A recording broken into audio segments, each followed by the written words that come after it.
ఆయన క్షమించాలనుకున్నాడో, ఎవరి అపరాధములైతే ఆయన క్షమించాలని, వారి కొరకు రక్తం చిందించాలని తండ్రి యొక్క చిత్తము చొప్పున ఈ లోకానికి పంపబడ్డాడో, తాను చేయవలసినటువంటి పనంతటిని కూడా సంపూర్తి చేసి ఆయన చివరిగా ఆయన తండ్రితో చెప్పి తన ప్రాణాన్ని అప్పగించాడు. ఎవరికి? తన తండ్రికే తన ప్రాణాన్ని అప్పగించాడు. అంటే ఇక్కడ ప్రభునందు ఇప్పుడు విశ్వాసులు చనిపోయినా, బైబిల్లో ఉన్నటువంటి భక్తులు చనిపోయినా ఏమంటారండి?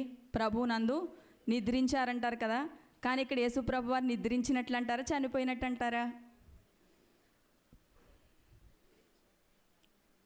ఆయన మరణించారండి. మరణించి మరణాన్ని గెలిచినటువంటి దేవుడు. మన యొక్క మరణాన్ని ఆయన గెలిపించడానికి మనకి, మన ఆత్మకి ఇంకా మరణం లేదు. ఎందుకంటే ఆయన మరణించి మరణాన్ని ఆయన గెలిచిన దేవుడు కాబట్టి, మరణపు ముళ్ళును ఆయన విరిచినటువంటి సర్వశక్తి కలిగిన దేవుడు కాబట్టి, మన మరణాన్ని ఆయన శిలువలో ఆయన మన మరణపు ముళ్ళును ఆయన విరిచివేశాడు. కాబట్టి ఇంకా ఏ ఆత్మ కూడా చావు అనేది లేదు. కాబట్టి మరణపు ముళ్ళును విరిచినటువంటి ఆయన మరణించి ఆయన మళ్ళీ సజీవునుగా లేచాడండి. హల్లెలూయా. అయితే ఆయన వాస్తవంగా మరణించారు, కానీ ధైర్యంగా ఆయన మరణించారు. మానవ శరీరంలో ఆయన భరించవలసినటువంటి బలహీనతలన్నీ కూడా ఆయన భరించారు. ఆయన తలపై ముళ్ళ కిరీటం పెట్టబడింది. శారీరకంగా ఆయన బాధలన్నీ అనుభవించారు. ఆయనకి పెరగడం తెలుసు, తినడం తెలుసు, త్రాగడం తెలుసు, నిద్రపోవడం తెలుసు. మనుషులు ఎలాగైతే ఈ యొక్క మన శరీర క్రియలు ఉంటాయో అవన్నీ కూడా ఆయనకి, అంటే శారీరకంగా మనం ఏవేవైతే చేస్తామో, లేవడము, తినడము, త్రాగడం, ఇవన్నీ కూడా, పండుకోవడం అన్నీ తెలుసు. కానీ ఆయన మరణించడం కూడా ఆయనకి తెలిసిన మరణపు బాధను కూడా ఆయన అనుభవించారు.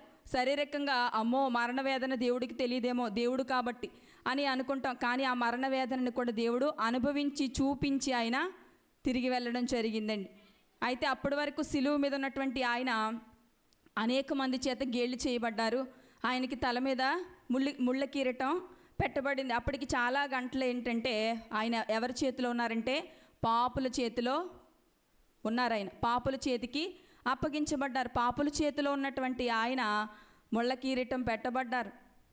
అలాగే ఆయన వస్త్రములు పంచుకున్నారు. తల మీద ముళ్ళ కిరీటం పెట్టబడింది. మేకులతో ఆయన్ను సిలువకు కొట్టారు.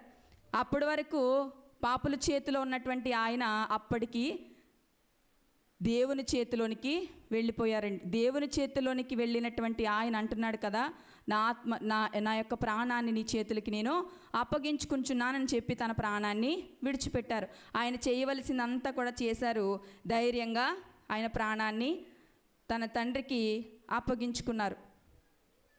యేసుక్రీస్తు ప్రభువారు మరణించకముందు తను చేయవలసిందంతా చేశారు కదా, శత్రువులను క్షమించారు. చివరిగా తనకు వచ్చిన అవకాశాన్ని కూడా తను విడిచిపెట్టుకోలేదండి. తన దగ్గర ఉన్నటువంటి 2 పాపులను కూడా దేవుడు క్షమించాడు. వారిలో దేవుడు వారికి రక్షణ భాగ్యాన్ని అనుగ్రహించారు. అలాగే తన తల్లి యొక్క బాధ్యతను కూడా విడిచిపెట్టకుండా తల్లి బాధ్యతను కూడా యోహాను గారికి దేవుడు అప్పగించాడు. తను చేయవలసిన పనంతా కూడా దేవుడు సంపూర్తి చేశాడు. అప్పుడు ప్రాణాన్ని విడిచిపెట్టాడు. ఇప్పుడు మరి మన దగ్గరికి వస్తే మన పని ఏంటండి? మనల్ని దేవుడు ఈ లోకానికి వెలిగించి పంపించాడు కదా, ఇన్ని సంవత్సరాలు బ్రతికేసాము.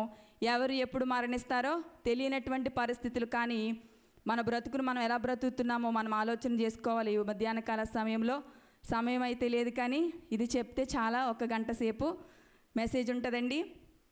కాబట్టి ఈ లోకానికి వచ్చిన మనం కూడా మన పనిని ప్రతి ఒక్కరికి అప్పగించిన ప్రతి పని కూడా యేసుక్రీస్తు ప్రభు వారికి అప్పగించిన పని ఆయన సంపూర్తి చేశారు.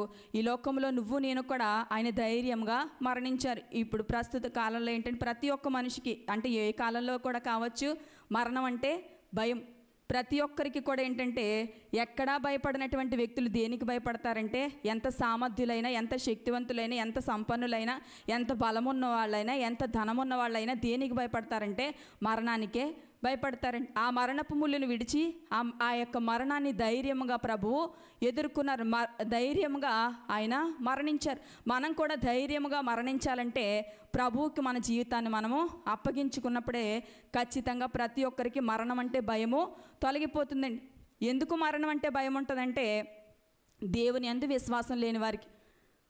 నా గొర్రెలు నా స్వరం వింటాయి, అవి నన్ను వెంబడిస్తాయి, వాటిని నేను నిత్య జీవం ఇచ్చేదను అని దేవుడు చెప్పాడు కదా. దేవుడు అంటే తన తండ్రి తనతో చెప్పిన మాట ఆయన అవిశ్వాసం లేకుండా, అపనమ్మకం లేకుండా, నా తండ్రి నన్ను విడిచిపెట్టడు అనేటువంటి, ఆయన తిరిగి లేపుతాను అని చెప్పినటువంటి దేవుడు తన తండ్రి ఎడల నమ్మకం కలిగి ధైర్యముగా తన ప్రాణాన్ని ఇచ్చేశాడు. అయితే నా తండ్రి అయినటువంటి దేవుని ఎడల మన విశ్వాసం లేకుండా, అపనమ్మకంతో, అవిధేయతతో ఎప్పుడైతే మనం జీవిస్తే మనకి కూడా మరణం అంటే భయం కలిగే జీవిస్తాం.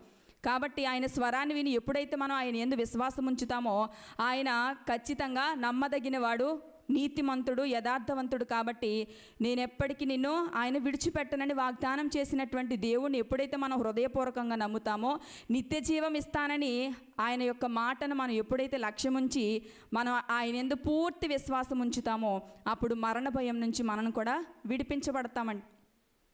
ఆయన నమ్మకపోతే, ఆయన మనకి చాలామంది ఏంటంటే ఆయన ముళ్ళు కిరీటం పెట్టబడింది, ఆయన గేలి చేయబడ్డాడు, ఆయన వస్త్రాలు చీట్లు వేయబడ్డాయి, ఇవన్నీ కూడా జరిగినాయి కదా.